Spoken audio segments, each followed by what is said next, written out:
Voy o'la. Kim bunaqa yozdi ekan? Voy shambat. Voy o'la. Kim bu? Ber bu yoqqa telefonni opa. Tanimayman, kimdir menga shunaqa yozibdi SMS. Kim yozdi? Bilmayman. Aytingmi, borib topaman bu bolani baribir. Voy tanimayman. Qitirib topaman. Xorazmda xuddi shu kabi ko'rinishda uka opasiga uyatsiz xabar yuborgan erkakni o'ldirmoqchi bo'ldi. Sud hujjatlarida keltirilishicha 28 yoshli yigit chet davlatda ishlab yurgan paytda yaqinlari unga opasiga mahalladoshi ishqiy mazmundagi xabarlarni tez-tez yozib turgani haqida xabar berishadi. Sudlanuvchi esa bu gaplardan g'azab otiga minib O'zbekistonga qaytib kelganidan so'ng jabrlanuvchidan o'ch olishni rejalashtirgan.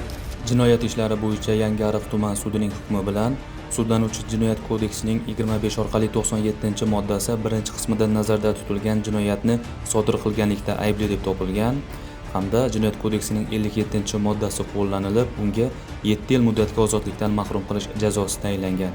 Jazoni umumiy tartibli koloniyalarda o'tash belgilangan.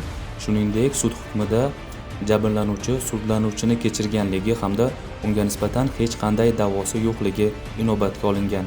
Jahliga erk berib aqlini yo'qotgan 28 yoshli yigit ana endi hayotining naqd 7 yilini panjara ortida o'tkazishga hukm qilindi. Shunday ekan, g'azab otiga minib jinoyatga qo'l urmang.